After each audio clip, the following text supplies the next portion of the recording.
They were a people who shaped history. They saw the desert and the tundra. Sometimes they melted iron mountains to build their homeland. Sometimes they showed how a state is established across the entire world. They are often mentioned only as a footnote in history books. But they were the bearers of a civilization that spanned countless eras.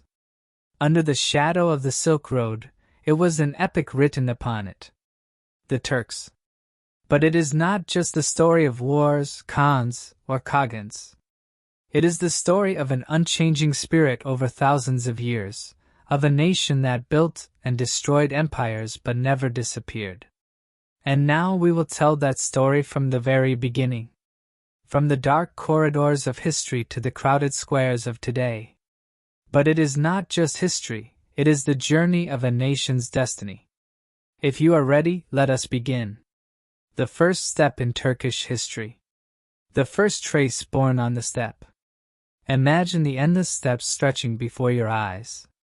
Picture the mountains rising toward the sky, the herds dancing with the wind, the shamans conversing with the stars. That is where the story of the Turks begins, on those endless steppes. Before there was a state, before the lands knew of a nation, a culture was taking shape in nomadic tents. This culture expanded with courage, harmony with nature, and deep respect for the heavens. Historians say that the first Turkic communities emerged in the Altai Mountains and the inner regions of Central Asia. These people lived not by farming but by horses. They traveled on horseback, fed on meat, and fought on horseback. For them, horses were not just animals, but companions, a source of strength, and a way of life. Their nomadic lifestyle allowed them to spread across vast areas. They carried their language, traditions, and courage with them wherever they went. The Turks saw nature not just as a place to live, but as a source of wisdom. They believed in a balance between the sky, the earth, and humans. God was in the sky, and they called him Göktengri. This belief made them children of the sky. Therefore, in the first Turkish states, rulers were considered appointed by God. They believed their power came more from the sky than from the people. The first known Turkish group in history were the Scythians, also known as the Saka. They were not only skilled warriors but also a society that valued art and female leaders.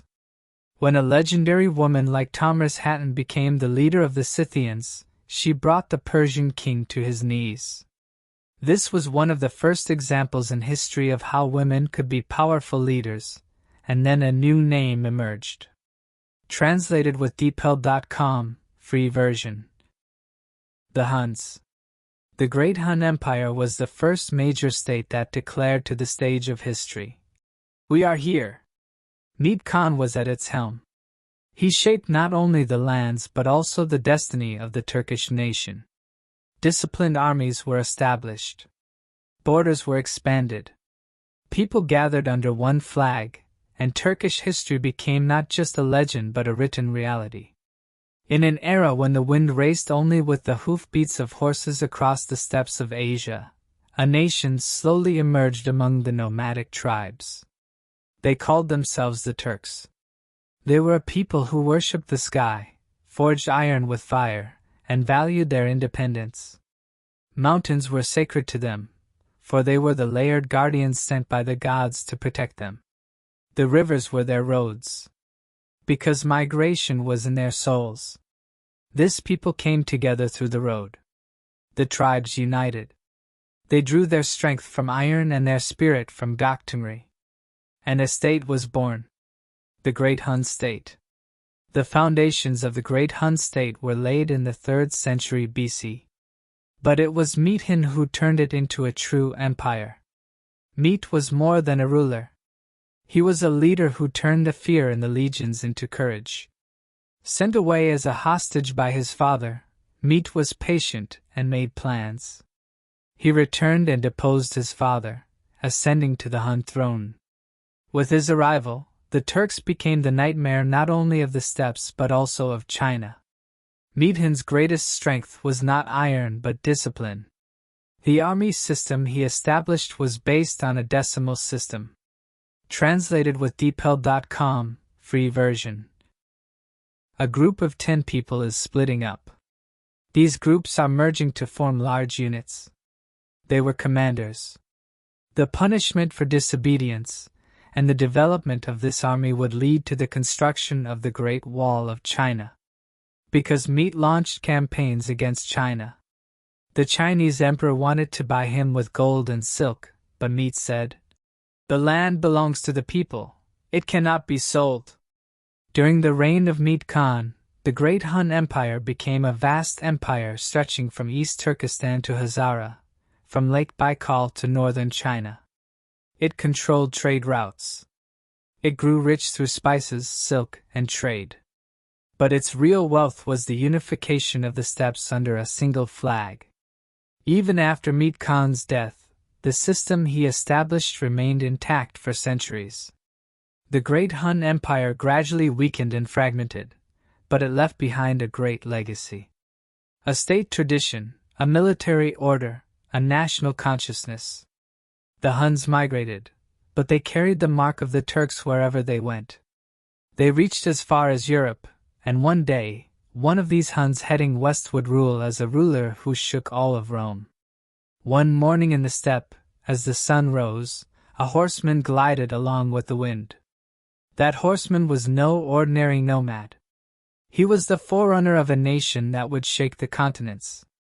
There were no settlements on those lands yet. But the nomadic Turkic tribes were dreaming a dream that spread from tent to tent, to unite under a single banner. This banner would wave very economically. Because Tiamin was not just an ordinary leader or someone bringing scattered groups together. A state was being established. Its name was the Great Han Empire. With his first step in leadership, Tiamin brought the scattered tribes together. But this was not easy. Because in the steppe, loyalty was born out of fear, not loyalty. Tiamin first limited his enemies. Then kinship ties were formed. That is, with power and politics. Most importantly, he was preparing his son Meade to take his place. But it was here that one of history's greatest dramas would unfold. Tiamin's son was replaced by the son of another woman. Because Meade was his threat. This decision would determine the fate of a ruler. Young Meade was sent into exile far away. However, exile did not affect him, it strengthened him. While Meade was there, he was captured by enemies, but he always remained on the throne with his mind. One day he returned. He joined his father's army and then overthrew him. He took power by killing his father. Are you ruthless? Perhaps, but that was history. When Meade Khan ascended the throne, his first task was to reorganize the army. He laid the foundations of the decimal system. 10 soldiers were under one commander, and 100 soldiers were under one captain. A chain of command was established. This system brought not only discipline but also trust. Now he knew the methods of his soldiers. With this disciplined army, Meade subjugated not only tribes but also great empires. His first campaign was to the east, against the Tungus. Then the Usurs and Vusans knelt down. But the real big war would be fought with China. The Chinese emperor offered to delay Meade by refusing his daughter. Meade accepted. But immediately afterwards, he attacked the Chinese army. Because he gained time with diplomacy, he conquered with war. The highly economic Chinese empire was bound by taxes. China had to build itself up against this power coming from the steppes. The Huns were no longer just a warring tribe. They were a civilization. They traded, controlled the Silk Road, and intimidated their neighbors with letters. His tribe declared its allegiance to the Hun Empire. Conquest was now being imposed on the Huns in a new way. During this period, the capital of the country was located on the Orkhon and Selangau rivers. The entire steppe now spoke with one voice. The rulers who came after Meade Khan tried to build on the foundations he had laid. But China had its games. Gifts, marriages, internal rebellions, and divisions began to emerge among the Huns. Struggles for the throne undermined the spirit of unity. China, thinking of the Hun chiefs, began to undermine the cells. This strategy was slow but effective. The divisions increased. The states split into the northern Huns and the southern Huns. Those who remained in the south submitted to China. Those who remained in the north began migrating westward. These migrations would later enable the establishment of new states even in Europe. They were the guides of the migration of peoples, one of the greatest movements in the world. The great Hun would remain in place, it would move. While he was alive, Khan Meet said, "The sword of the land is taken. But if the hand that holds the sword does not believe in unity, the land will not be divided." Those words remained in the pages of history. But the state that remained behind was not just a piece of a map, it was the guide of a civilization. Turkish history began with this revolution and would not stop now. After the fall of the great Hun Empire, a group of Hun tribes migrated westward. These journeys were not only a search for a new homeland but also a harbinger of a storm that would change the fate of Europe. This great movement, known as the Migration of Peoples, caused the Roman Empire to crumble, and it was during this period that a Turkic tribe settling on the banks of the Danube River would make its mark on history. The European Huns. The first great leader of this new state was Balamurd. Under his leadership, the tribes in the Black Sea region were united. Balamurd was not only a warrior but also a unifier. He brought the Huns together under one roof. They began to threaten the borders of the Western Roman Empire. But the real storm would break during the reign of his grandson. The name of this grandson would remain in Europe's memory for centuries as the Scourge of God. Attila. Attila's accession to the throne upset all the balances in Europe.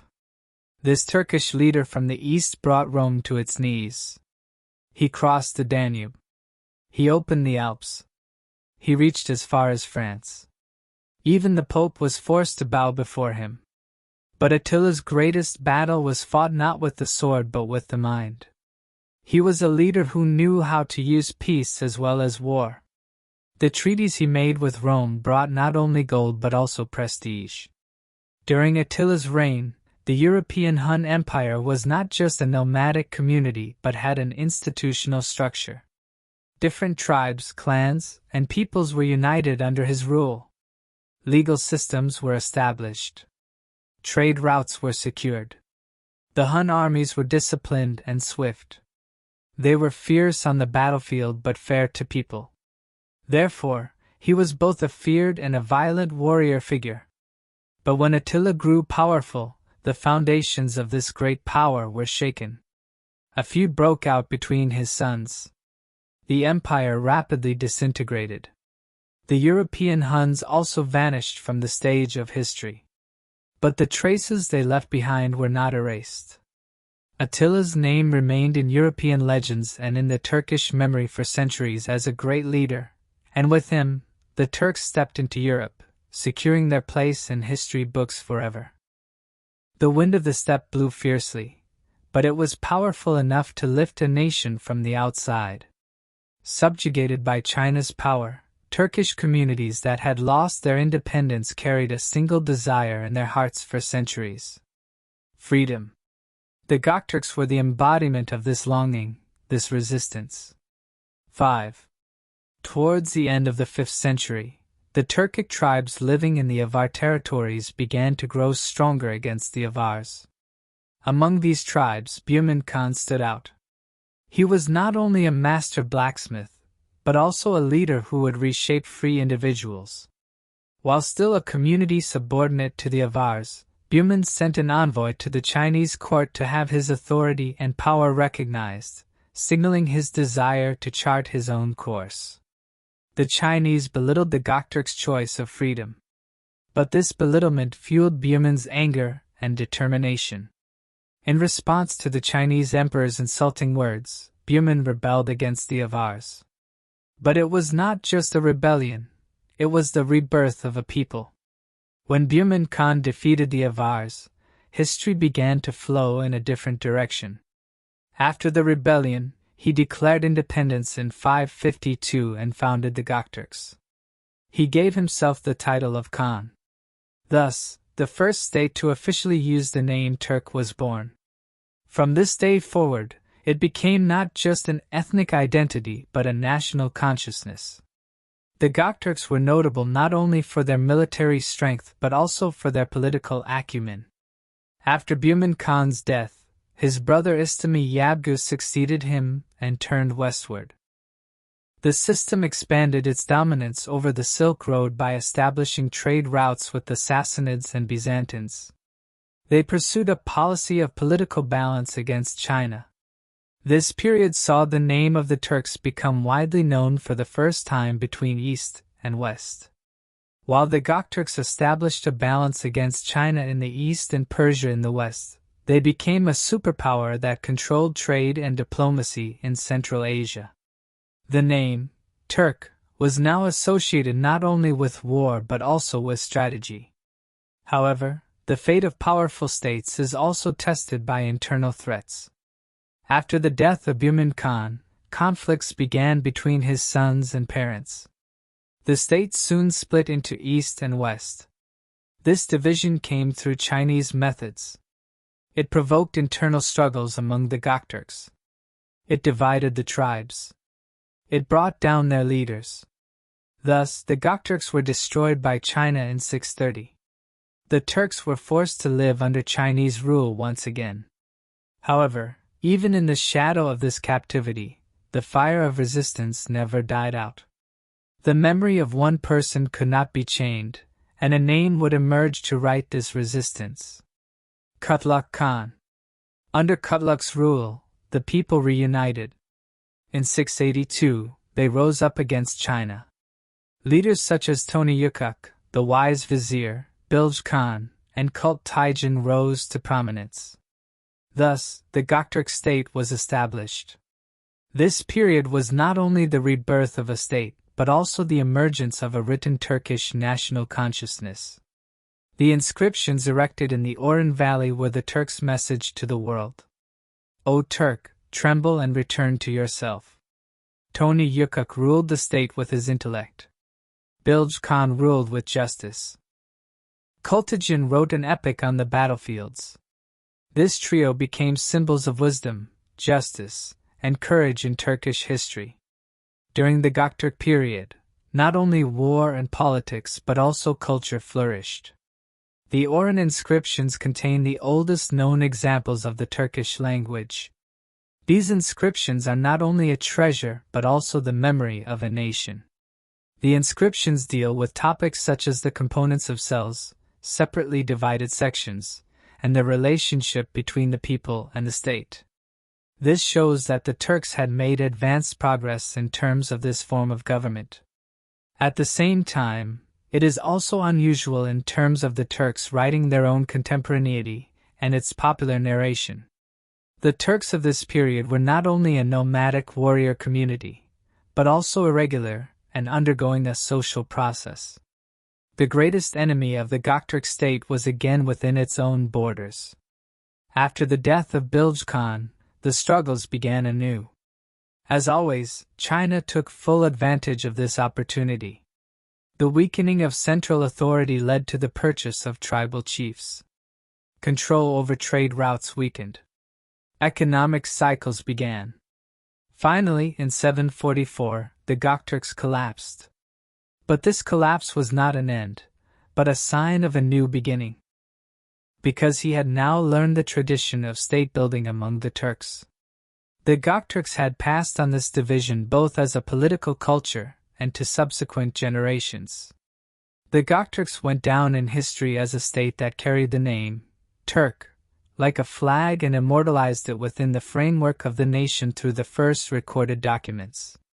The mental and political legacies they built left a mark so deep that it shaped not only the Asian steppes but also, in the future, the Middle East, Europe, and Anatolia. Turkish history is no longer just a narrative of nomadism. It was the story of a civilization forged by statecraft, written culture, diplomacy, and national consciousness. After the Gokturks, a new sun rose on the steppe, the Uyghur state. The political formations that emerged in Central Asia after the fall of the Gokturks led to a search for new leadership among the Turkic peoples. During this period, a leader named Kutluk Bilge Kulka emerged. He formed an alliance with the Bamil and Karluk tribes, defeated the remnants of the Gokturks, and established the Uyghur Khanate in 744. They moved their capital first to Otukhan and then to Karabalgasan on the banks of the Orkhon River.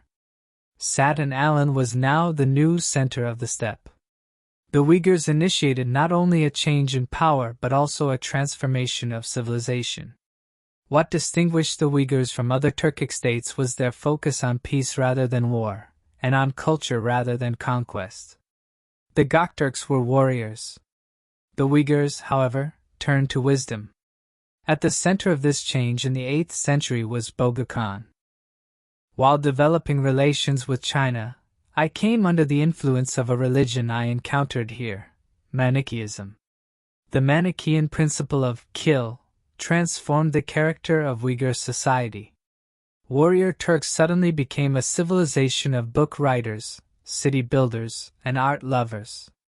Bukhan declared this religion the state religion. Palaces, temples, and cities decorated with frescoes began to rise. The Uyghurs did not only undergo a spiritual transformation, they also became masters of trade and creativity. Their control over important junctions on the Silk Road enriched them. Thanks to their relations with China, knowledge of paper, printing, and medicine reached them. Cultural products such as round-shaped inkstones, colored manuscripts, and Buddhist paintings showcased the Uyghurs' artistic sensibility. The steppe people now ruled not only on the plains but also in libraries. Uyghur cities had reached a level comparable to the centers of China and Tibet at the time. The Uyghurs also marked a turning point in the history of the Turkic written language. Following the Orkhon alphabet of the Gokturks, the Uyghurs later developed their own alphabet.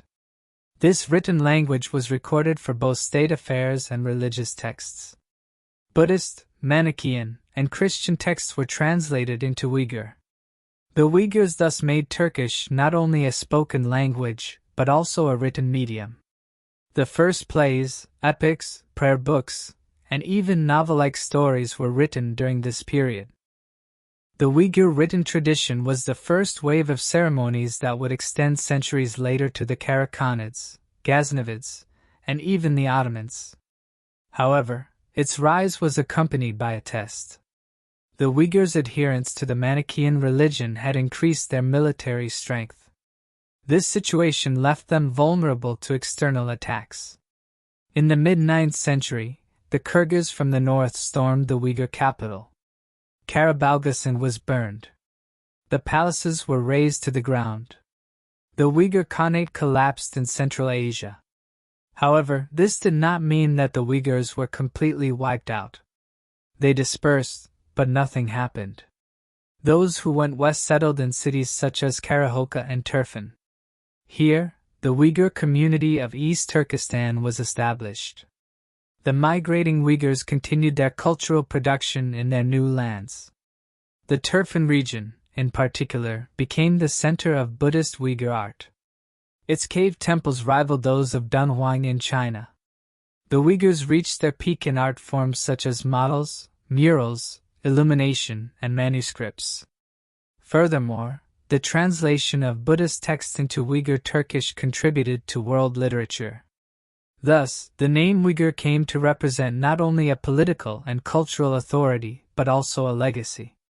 The Uyghurs hold a special place in Turkish history as a people who carried civilization. They transformed the horsemen warriors of the steppes into literate artists. They built an urban civilization on top of the nomadic tradition. This structure later formed the basis for the Karakhanids, who embraced Islam. Because the Uyghurs' understanding of bureaucracy, written language, urban use, and commercial systems played an important role in the transition to Islamic civilization. In a sense, the civilization of the Turkic Islamic states among the Uyghurs could develop so rapidly. Even today, the Turkic distributions bearing the Uyghur name are living representatives of this historical production. Manuscripts, models, and stone inscriptions written hundreds of years ago are still on display in museums. The Uyghurs not only established a state for a period, but also became one of the cornerstones of Turkish cultural methods. These silent heroes of the Turks left a lasting mark on life, from the steps to civilization, with their struggles, their achievements, and what they passed on. This heritage, shaped by Uyghur culture, carried Turkish characteristics into another great era, the Karahanate state. This state was not only a political power but also a turning point as the first major Turkic state to embrace Islam. Founded around the end of the 9th century through the union of the Karluks, Yaz, and Chijils, the Karahanate opened the doors to a new era in Central Asia. Although they remained attached to the traditions of the Gökturks and Uyghurs throughout this period, they gradually blended with Islam and built a new identity. The architect of this identity was the Karahanate ruler Sadık Buğrahan. Sadık Buğrahan encountered Islam at a young age and converted to Islam. His choice was not merely a matter of personal faith. He also served as a guide for the people. After converting to Islam, Sadık Buğrahan took the name Abdülkerim and declared Islam the state religion. Thus, the Turkic culture defined by the Uyghurs through Buddhism, Manichaeism, and shamanism encountered Islam for the first time. This decision was not merely a religious change. It also marked the reconstruction of social, cultural, and political structures. The Karakhanids changed the face of Central Asia by embracing the values of Islamic civilization. They built mosques, madrasas, bridges, and caravanserais. Balasagun, one of the first centers of Turkish Islam, flourished during this period. Urbanization increased. Trade routes revived. The people experienced more orderly and just governance. Most importantly, there was the education system. The heritage from the Uyghurs' written records, combined with Islam's understanding of science, gave rise to a new age of enlightenment. Subjects such as jurisprudence, theology, literature, and mathematics began to be taught in madrasas. The intellectual peak of this period was crowned by two great Turkish scholars who lived during the Karakhanids, Yusuf Hasasip and Kasgarli Mahmut. Yusuf Hasasip's book Kutadgu Bayalik was not only a political treatise but also a guide to life based on justice, knowledge, and morality. This work, meaning The Knowledge of a Blessed State, describes how a Turkic ruler should be just and knowledgeable. On the other hand, Kasgarli Mahmut systematically recorded the Turkish language in his work Divan-i Lugatik Turk. This work is not merely a dictionary. It is also a reflection of Turkish culture, proverbs, geography, and folk poetry. The Karakhanids made their presence felt not only in culture but also on the battlefield. They fought against the Uyghurs in the east and the Ghaznavids and Samanids in the west. Their conflict with the Ghaznavids, in particular, turned into fierce wars at times. Despite this, the Karakhanid state maintained stability in Central Asia for many years. However, the rise of power would come at a cost. By 1042, the state was divided into the eastern and western Karakhanids. This division led to a weakening of its power. From time to time, the Karakhanids began to disintegrate under pressure from both the Seljuks in the west and the Karakhidans in the east. By 1212, the Karakhanids were being pushed off the stage. However, this demise did not mean that their traces were erased. The Karakhanids were the leaders of an era in which the Turks encountered Islam, became urbanized, encountered education, and grew through science. Thanks to them, Turkish identity merged with Islamic identity, and the foundations of subsequent Turkish Islamic states were laid. The Karakhanids were the first civilizational guides to join the spirit of the Turkic people who had embraced Islam. Their guidance shone for centuries in the mosques they built, the books they wrote, and the cities they founded. And now this light guides us to the Ghaznavid Empire. Following the Karakhanids, the Ghaznavid Empire demonstrated to the world why the Turks had become a major power in the Islamic world, not only culturally but also militarily and politically. Its founder was a Turkic slave. Alpteg himself was an important commander in the Samanid army. However, Alpstar did not rise there. Fate led him to Ghazni, the territory of Afghanistan in the world. In 963, he captured Ghazni and laid the foundation for his dynasty. This beginning would pave the way for one of the greatest conquerors in history, Mahmud of Ghazni. Mahmud of Ghazni took Alp's legacy, expanded it, and transformed it. He was not just a sultan, but the sword of the Islamic world. He reigned for 27 years and led more than 30 campaigns. The most important of these campaigns were those against India. Mahmud marched with great discipline against India's wealthy cities, temples, and armies. He conquered important Hindu centers such as the Somnath Temple. His goal was not only to collect booty. It was also to spread Islam and expand the borders of the Turkish Islamic world. Thanks to him, the door to Islam was opened in India. Mahmud of Ghazni's title was immediately recognized. This title, given by the Caliph, showed that he was not only a ruler but also the protector of Islam. Mahmud of Ghazni was also a patron of science and art. He gathered the greatest scholars of the era in his palace. Under his patronage, many great works were written. One such work, the astronomical treatise Al-Qanun al-Masudi, was dedicated to the Sultan. Ghazni became not only a military center but also the capital of a civilization. However, its rise was followed by a fall. After Mahmud's death, his son Sultan Masud, who succeeded him, was unable to maintain his father's discipline. The Ghaznavids were drawn into internal strife.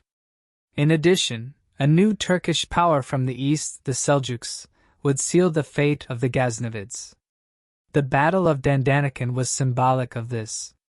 Faced with a heavy defeat by the Seljuks, the Ghaznavids gradually retreated into the Indian interior. The center of the state was moved from Ghazni to Lahore, where they maintained their presence for some time. The Ghaznavids based in Lahore were distant from their ancestors. They became more intertwined with the local population in India. Over time, they assimilated into the local culture. This shaped their identity. Towards the end of the 12th century, they were completely destroyed by the Ghurids. However, they left behind a great legacy. The Ghaznavids enabled the Turks to establish themselves as both political leaders and a militant force throughout the Islamic world. They supported the subsequent Muslim states established in India. The Ghaznavids also presided over a period when Turkish was still used strongly in literature. Although Persian was the court language, Turkish traditions and epics continued to thrive during this period. This continuity ensured the permanence of the Turkish Islamic synthesis, and now it was time for the great Seljuk Empire to make its mark on the Islamic world, becoming known both in the west to the Byzantines and in the east to the Chinese. The birth of the great Seljuk Empire carried the destiny of a man who began in the steppes of Central Asia to the Islamic world. The foundations of this structure were laid by Seljuk Bey, a member of the Kinnik tribe of the Oghuz Turks. Seljuk Bey lived among the Karluks and Karakhanids for a long time. He embraced Islam, and this choice led his descendants to shape the world. However, the recorded founder was his grandson, Tughril Bey. Tughril and his brother Shagri Bey first settled in Khorasan. Later, they defeated the Ghaznavids and emerged onto the historical stage. The most important battle that determined the fate of the Seljuks was the Battle of Dandanakan in 1040. In this battle, the Ghaznavid army suffered a heavy defeat, and Khorasan fell into the hands of the Seljuks. The Seljuks were now an independent state. However, Tughril Bey's dream was not only to rule the East but also to establish a great Turkish Islamic empire that would encompass the West. Therefore, his attention turned to the West, namely Iran, and then to Baghdad. In 1055, he entered Baghdad with the Abbasid caliph's consent and was proclaimed the Sultan of the East and West by the caliph. The Great Seljuk Empire was not merely a military power. It was also a civilization project. Turkish, Persian, and Arab cultures coexisted in their palaces. There was a great leap forward in science, literature, and architecture. Madrasas were established. The most important of these were the Nizami madrasas. These madrasas were the most advanced educational institutions of their time. Located in many cities, primarily Baghdad, these institutions provided not only religious education but also instruction in mathematics, astronomy, and philosophy. This system became the model for subsequent Islamic civilizations. Among the Seljuk rulers, Alparslan was undoubtedly the brightest star. In 1071, he defeated the army of the Byzantine Emperor Romanos Diogenes at the Battle of Manzikert with a great victory. Romanos Diogenes' army at the Battle of Malazgirt in 1071. But it was not just a victory, it was the turning point of an era. The victory at Malazgirt opened the doors of Anatolia to the Turks. The Turkmen tribes in Alparslan's army began to migrate to Anatolia after the victory.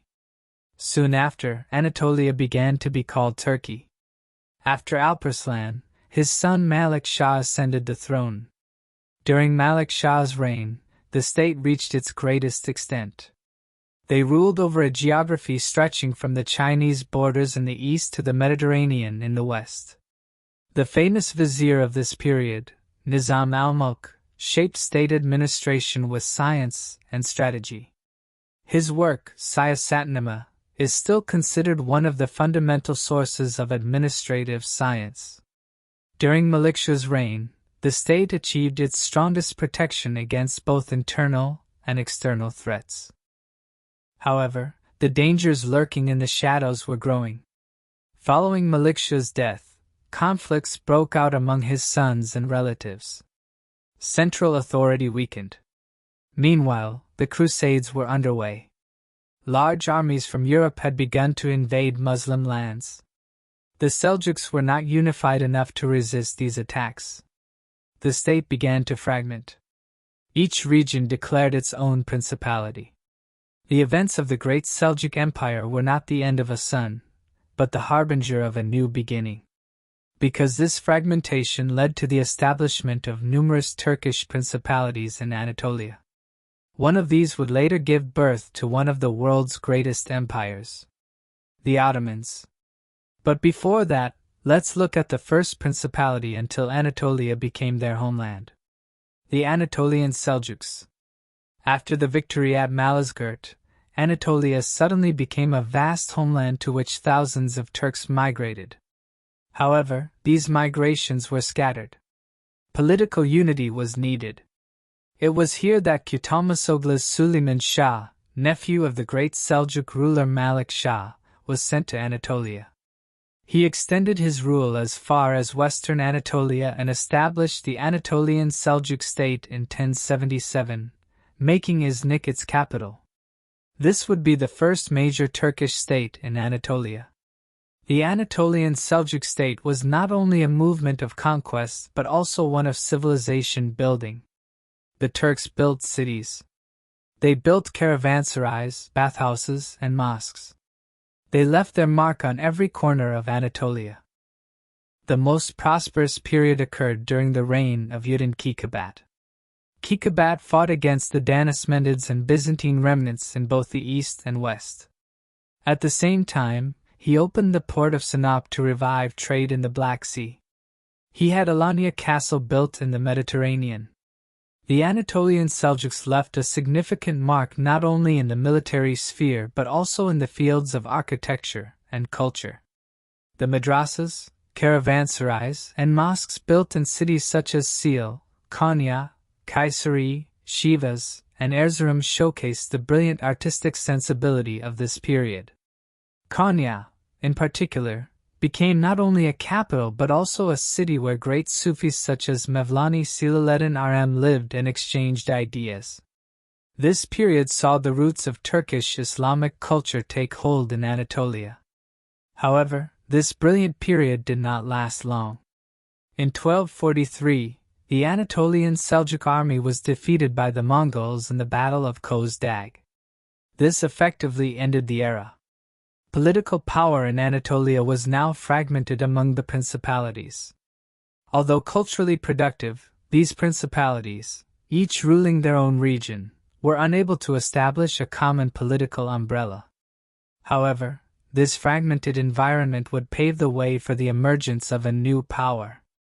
Among the principalities that emerged after the Mongol invasion, there was one that no one at the time could have predicted what it would achieve in the future. It was a small Turkmen principality settled around Sagat and Damanik. At the head of the principality was Ertuğrul, followed by his son Osman Bey. And this name, Ottoman, would in future be the name of a great empire ruling not only Anatolia but 3 continents. It was the late 13th century. The lands of Anatolia had cracked like a broken pot, and a different principality had sprouted from its corner. The Mongols had broken the backbone of the Seljuks, destroying the central authority. But within these events, there was a quiet but deep stirring in a small Turkmen tribe. A modest town sheltered at the foot of the Sagat Mountains. The wind blowing from the highlands brought a new chapter of history to the tents. And in one of those tents, Osman, the son of Ertuğrul, was taking the first steps toward a dream that would shake his world. Osman Bey's principality was small, his power limited. But he possessed something that rulers often lack. His vision was not just about raiding, he knew how to rule with justice. He was not only given land, but also hearts. This is how the story of the Ottomans began. Not the story of a lord, but of a nation. Osman Bey was not just a warrior leader. He was also the leader of a political mind woven with patience. The marriage alliances he made with neighboring Byzantine rulers first made them friends, and then targets. This chain of conquests, beginning with the capture of Kalakahisar, expanded the Ottoman Empire's borders while also winning the hearts of the people. The Ottoman Empire grew not only through military strength but also through its sense of justice. Osman Bey increased the number of captured tribes. After enemy castles were conquered, the people's religion and property were left untouched. We know that this approach was not just that of a leader but of a blessed founder. The rise of the Ottomans was not limited to military successes. Osman Bey, who collaborated with the Ahi organizations, also registered the tradesmen and artisans in Anatolia. This ensured economic stability and provided opportunities to establish orderly administration in the newly conquered lands. During Osman Bey's reign, the first Qadi system brought justice to the people. This meant that the Ottomans wielded not only the sword but also the pen.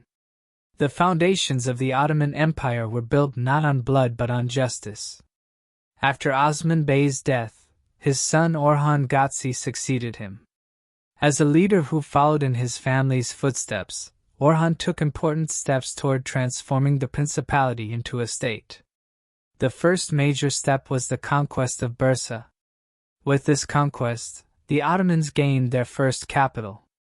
Bursa was no longer just a city but the center of a civilization. Orhan Gazi built the first mosques, madrasas, and soup kitchens here. The Ottomans were no longer a nomadic principality but, in a broader sense, the rulers of a civilization. This conquest was not merely a matter of territorial expansion. The Ottoman sultans are now the servants of Mecca and Medina, the protectors of the pilgrimage routes, and the caliphs of all Muslims. With Yavuz embracing this title, the Ottomans become the conscience of the Islamic world. However, despite his age, Yavuz Sultan Selim will not live much longer. He remained on the throne for only 8 years. But these 8 years were worth 40 years of many other sultans. He contracted the plague. When he died in 1520, he left behind an empire he had conquered twice, secured the east, and brought the caliphate to Istanbul. As for his son, the world remembers his name, Suleiman. But he will be remembered not for his name Yavuz, but for his determination, his faith, his sharpness. Because he was not just a sultan, he was a guiding star. The year was 1494. A child was born on the windy shores of Trabzon. His father had taken over the caliphate from a sultan, Yavuz Sultan Selim. His mother was a woman who came to the palace later, Hafsa Sultan. When he was born, his name was Suleiman. But neither he nor those around him knew that one day he would not only be a sultan but would also define an era. Suleiman received an excellent education at a young age. He knew Arabic, Persian, and Turkish. He took classes in mathematics, literature, and geography. While spending his princely years in Manisa, he also learned the delicate balances between the Ottoman Empire and the most powerful states. On the one hand, he was a humanist who loved justice, but on the other hand, he was as determined as his father. And in 1520, with the sudden death of Yavuz Sultan Selim, he ascended the throne. His accession to the throne marked not only Ottoman history, but also European history. Suleiman's first task is to turn his attention to Hungary. In 1526, one of history's most devastating battles takes place on the Mohacs Plain, lasting only 2 hours. The Hungarian army is crushed. The young king, Los, survives. Hungary becomes the Ottoman Empire's gateway to Europe. But it's not just about war. Suleiman also initiates reforms in administration. The justice system is reorganized. He protects the Timar system. He oversees the lands. He treats the rich and poor equally. That's why he is called Suleiman the Lawgiver, the master of laws. A sultan who conquers with his pen. He is also a poet. In the poems he writes under the pen name Mahibi, he deals with love, patience, and justice.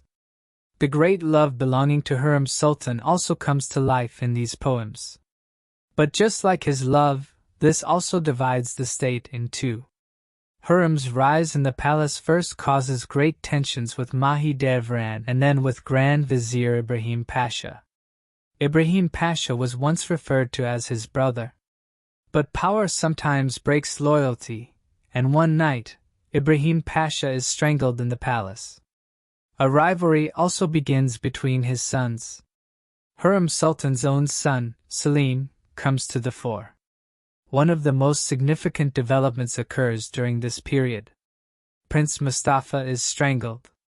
The death of Mustafa, beloved by the soldiers and friend of the people, leaves Kanuni in a difficult position both internally and externally. This event remains a dark and controversial point in Ottoman history. Kanuni is never the same again after this incident. The storm within him also falls silent. But there is still a giant outside. The Ottoman Empire is a force to be reckoned with in the Mediterranean, with Barbaros Hayreddin Pasha leading the way. The Ottoman navy dominates from Algeria to the Adriatic. On land, wars with Austria continue. Vienna is besieged, Buda is captured, and the campaign reaches as far as Zijitvar. In the east, a long-standing rivalry with Iran persists. Suleiman the Magnificent is a leader who faces both the west and the east at the same time. He ages as time passes, but he never retires. He is still at the helm and sets out on the Zijitvar campaign at the age of 72. He is carried to the front on a stretcher, Illinois. He breathes his last in front of Zijitvar Castle in 1566. But his death is kept secret from his soldiers. 4 days it is said that the Sultan is still alive, because his death is so significant that it will mark the end of an era.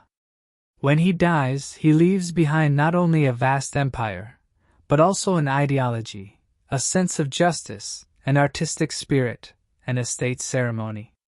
Suleiman the Magnificent represents not only the breadth but also the depth of the Ottoman Empire. And it is after this depth that the Ottoman Empire will gradually begin to stagnate. Because after his golden age, a silence begins. But the mark left by Kanuni will be heard even within that silence. Imagine a reign with its laws, its campaigns, its sorrows, and its lovers, where an empire that had risen to the heavens slowly begins to descend to earth. While the reflections of Kanuni still linger on the stone walls of the palace, the new sultans sitting on the throne begin to be forced to move. He stands in the shadow of his predecessor. Each is remembered more for their problems than their victories. This is what the period of stagnation in the Ottoman Empire is called. The place of glorious conquests is taken by long and unwinnable wars. He had pointed out that it was not the first Belgrade or Mohacs. Victories emerged in more successful operations like the Polish campaign. The empire is still great, still powerful. But it no longer moves forward. It mostly stays put, and behind this slowness lie much deeper cracks. The ruler is Selim. He goes down in history as Selim the drunkard, but the real reason he is remembered is his drunkenness. While taverns opened in Istanbul, state affairs in the palace were left to Grand Vizier Sokullu Mehmet Pasha. In other words, the state was being run by the Grand Vizier's mind, not the Sultan's. This was manageable for a while, but with the loss of the sultans, the system began to falter. During this period, the Ottomans were still at war with Venice, and Cyprus was conquered. But immediately afterwards, in 1571, came the Battle of Lepanto, and the Ottoman army suffered its first major defeat against the Crusaders. The once unbeatable power on the seas was now being questioned. Sokullu was killed, and the Ottoman administration began to flounder like leaves blown by the wind. Some viziers were dismissed within a week. Some sultans could not even remain on the throne for a few years. New content, uprisings, and palace intrigues were no longer just gossip. They became events that shaped the fate of the state. But in the midst of all this complexity, there was one person who once again divided admirers. Murad IV ascended the throne at the age of 11, but within a few years he had completely taken control of the palace. He introduced bans on tobacco, alcohol, and nightlife. The punishment? He would immediately change his clothes and walk the streets incognito. He would punish rule breakers with his own hands. It is said that this sultan, who imposed the alcohol ban, actually lost his mind, but the Baghdad campaign against Iran is still remembered as one of the Ottoman Empire's last great military successes. 4. Murat shone like a star but was short-lived, and those who came after him remained in the shadow of those dark clouds. The Ottoman Empire was now governed by treaties, not wars.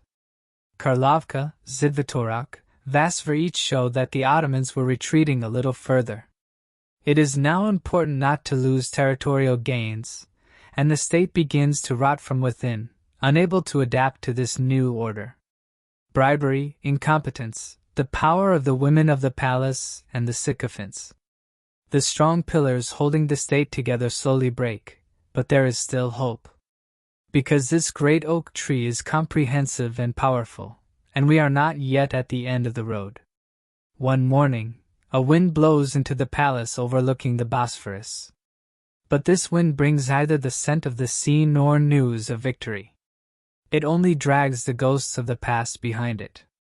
This time, it is not the sound of Kanuni's sword, but the decisions made by a juggler in exchange for gold, the people protected by a vizier's pure kinship, and a weary question echoing in the ears of the people. What happened to us? This is where the period of decline begins, with this very question. Maps are expanding. Resistance is being recorded on pages to prevent their shrinkage. Sultans ascend the throne at a young age. Mothers and palace intrigues govern the state from behind the scenes. The new ruler is less influential than his predecessor. The Sultanate is no longer a weight, but merely a title. And wars are no longer fought on horseback, but at negotiation tables. The first major rupture of this era is the 1683 siege of Vienna.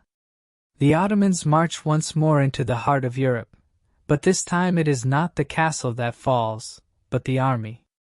This heavy defeat at the gates of Vienna is not just a military loss. It is the beginning of a decline that will last for centuries. Europe realizes the Ottomans are weakening and begins to unite against them. England, France, Austria, and Russia, once the only states to stand against the Ottomans, are now supported.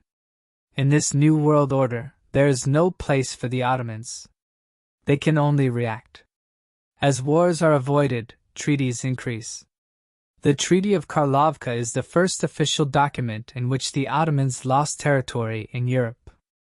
Pazirovka, Sidvatorak, Kukuk Kainarka, history records that with each one, something was lost, never to return. But it was not only land that was lost. Money, unity, the system, and most of all, hope for the future slowly faded before their eyes. Yet there were still these small lights burning from the roots. The Tulip era was a short but brilliant period when the palace first made sincere contact with the West, the printing press arrived, and art and architecture were revived. While Grand Vizier Nevzahirli Damit Ibrahim Pasha decorates his palace with tulips, a different breeze blows through the streets of Istanbul. But this prosperity belongs only to the elite. For the people, it was a rebellion against the days when this expansion was waning, and rebellion came. The uprising of Patrona Halil. Palaces were burned, tulips were trampled. Another dark period began. Perhaps one of the symbolic events of this period of decline was the Treaty of Kukuk Kainarka. Because this was not just a loss of land, but a loss of spirit. With this treaty, the Ottomans relinquished the protection of the Orthodox to Russia for the first time. In other words, they no longer had a say even for the people they had raised. The army, once the janissaries who made Europe tremble, had now become a force that rebelled even against the Sultan, who argued with the merchants. Instead of reforms being made, every initiative was stopped in some way. Even within the palace, change is a sign of danger. But time does not stand still. While Europe grows with industry, the Ottoman Empire stagnates with decisions on paper and is now ready for the end of this era. As one era bids farewell, there is still hope. Perhaps a sultan will come and fix everything. Perhaps a grand vizier will emerge and revive it. But the winds have changed for the Ottoman Empire. It could take pride in this transformation, but it struggled to find the breath to shape it. And on the next page, we will move on to the years of this struggle. The Ottoman Empire's voice was no longer loud like a military march, but echoed like a sad ney flute. The news coming to the palace was not of victory, but of debt notes. It was not armies, but creditors at the door. And even the mirrors in the palace no longer reflected the shadows walking with the sun, but weary and lost faces. The era of decline had arrived, but these epidemics would unfold not like a sword falling suddenly to the ground, but like a collapsing mountain. The state had disintegrated piece by piece before it collapsed, and the Ottoman Empire had dissolved. The first major change came with Selim III. He understood what was happening in the West. He followed the revolutions in France, the modernization in Russia, the factories in England, the science in Italy, and he wanted not to copy this knowledge, but to rebuild the Ottoman Empire. He launched a reform movement called Nizam-I Sadat. A new army was established. An educational institution in the European style was opened. An embassy system was initiated. But there was one thing he had forgotten. The empire did not belong solely to the Sultan. There were new elements, there were scholars, and they saw these innovations as their own demise. And in the end, Selim III was drowned in the reforms he himself had initiated.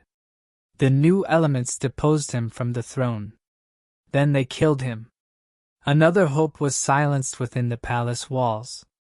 The two Mahmud sultans who ascended the throne were sultans who had seen this outcome, and they were determined. They would either save this state or perish with it. Their first task was to set their sights on the Janissary core. In 1826, with a movement that went down in history as a beneficial event, this centuries-old institution was completely abolished. In its place, the Asakurki Manchureji Mohammadi established a modern army and centralized the state. It reformed clothing and established a civil service system. However, fragments formed within this transformation.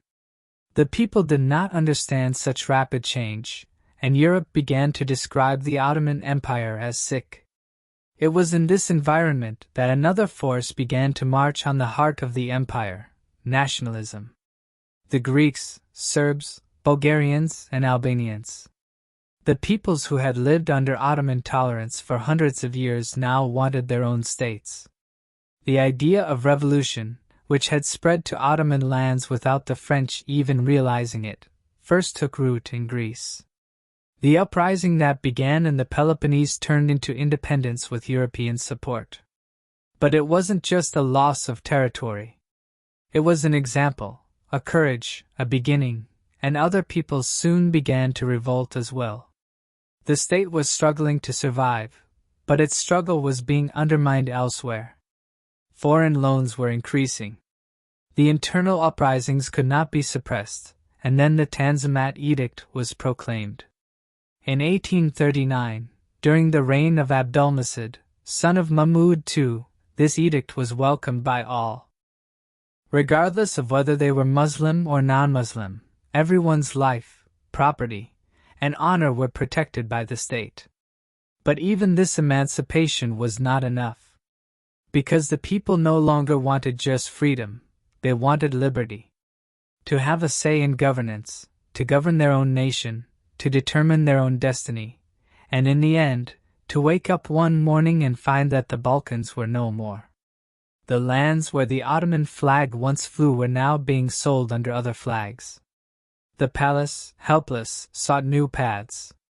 Reform decrees, constitutional monarchy, constitution, parliament. But the pillars that held the state together had been broken. Its new reforms were like the grave of the previous ones, and its new sultan inherited an even heavier burden than the previous one. Then the 93 war broke out. The 1877 to 1878 Ottoman-Russian War stripped the Ottomans of their last major assets. The Caucasus was lost, the Balkans disintegrated. Europe's conscience remained silent, and this war turned the Turks' gaze away from the west and toward Anatolia. For the first time, the Ottoman Turks faced the threat of losing their homeland, and that day had come. The Turkish nation began to feel like guests in the lands they had protected for centuries. Those who left the Balkans flocked to Anatolia in droves. They brought with them not just a few belongings, but memories, pain, burned villages, destroyed mosques, and children raised with tears in their eyes. The Ottoman Empire could now lose its power if it was not limited. A war-weary people, a desperate palace, and a world on the brink of explosion. This was the moment when an empire walked toward its final act. In its darkest years, the largest number of people looked to Abdülhamid II, who ascended the throne in this atmosphere of uncertainty. He withdrew into his palace, took control of the telegraph, and expanded his intelligence network. To some, he was a despot.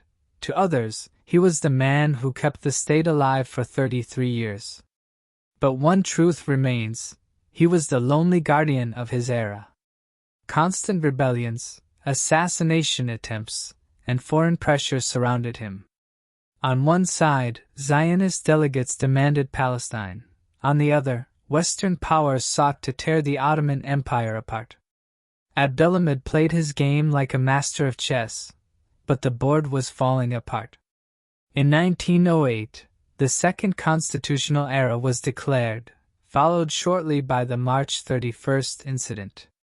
The pen of an age, Abdülhamid, was dethroned, and his brother Mem took his place, though he was merely a shadow sultan.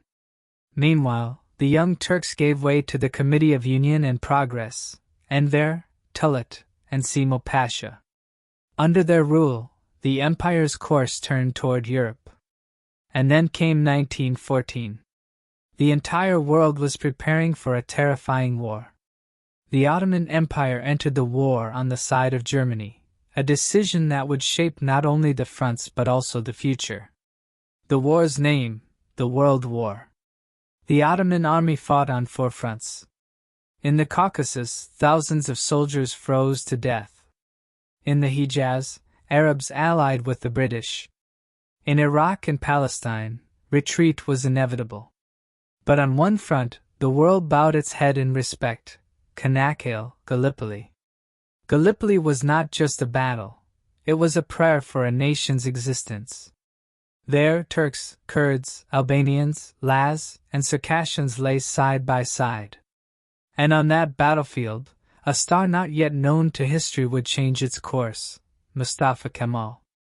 Yet even the victory at Çanakkale could not save the empire. The war was lost, and in 1918, the Armistice of Mudros was signed, a document of surrender. Istanbul was occupied, the armies disbanded, and foreign flags were raised in the ports. Soon, Anatolia itself was invaded, Greeks landed in Izmir, the French marched into Adana, the Italians to Antalya, and the British guarded both sides of the Bosphorus. The palace was silent, but Anatolia was not. One morning in May 1919, a ship approached the shores of Samsun. Its name was the Bandırma Ferry. From it disembarked a commander, not armed with weapons, but with reason, courage, and hope in his eyes. His name was Mustafa Kemal Atatürk. When he stepped ashore on May 19, 1919, it was more than a date, it was the first step in a nation's rebirth. He was no longer an officer of the Ottoman Empire, he was the voice of the Turkish nation. Though Anatolia was under occupation, he chose not to fight with weapons alone but with willpower, unity, and the people themselves. His first act was to go to Amasya, where he uttered a historic sentence: "The nation's independence will be saved by the determination and resolve of the nation itself." This was a rebellion, but not a blind one. It was the beginning of an organized resistance. The congresses of Erzurum and Sivas were convened. The movement became national, not regional. The people decided not to rely on the Sultan but to claim their own destiny.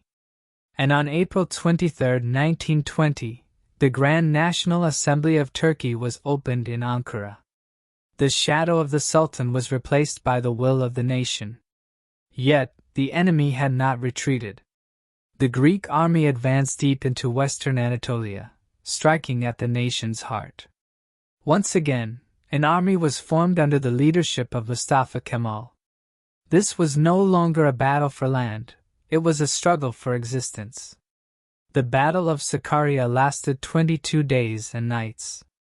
Mustafa Kemal declared, "There is no defense line, but a defense zone. That zone is the entire homeland." The Greek advance was stopped, followed by the Great Offensive of August 30, 1922. The Turkish army attacked in Afyon, shattered the enemy within days, and liberated Izmir on September 9. A nation that had built empires for centuries rose once again. Anatolia was freed from occupation, not merely by arms, but by the spirit of the people. With the Treaty of Lausanne, the new nation was recognized by the world. A new state was born, its name, the Republic of Turkey. It was the rebirth of a modern nation from the ashes of an empire. Atatürk was not only a soldier, he was a teacher, a reformer, a visionary. From the alphabet reform to women's suffrage, from factories to schools, from legal modernization to scientific education, each was a step toward his ultimate goal, reaching the level of contemporary civilization. Throughout history, the Turks had built many empires, but this time, they built not merely a state, but a vision for the future. And that vision still lives on, because the Turkish nation continues to move forward. With the proclamation of the Republic, Turkey's course was set. Sovereignty unconditionally belongs to the nation. But the road was not easy. The Ottoman legacy, ignorance, poverty, privileged classes, and a broken bureaucracy, remained. Mustafa Kemal Ataturk fought not only enemies but also human frailty itself. He began with the foundation, education. The alphabet reform replaced the Arabic script with the Latin alphabet, aiming to encourage literacy. A nationwide literacy campaign began. Villages, women, and children were taught to read. "The truest guide in life is science," said Ataturk. Reading lessons were given even in mosques. The nation's future heroes would not only be soldiers but also teachers. Women were granted the right to vote and to be elected, a right still denied to many women in Europe at the time. Ataturk addressed them. "O heroic Turkish woman, you are not destined to crawl on the ground, but to rise upon shoulders." Women became judges, teachers, doctors, farmers, the women of the Republic.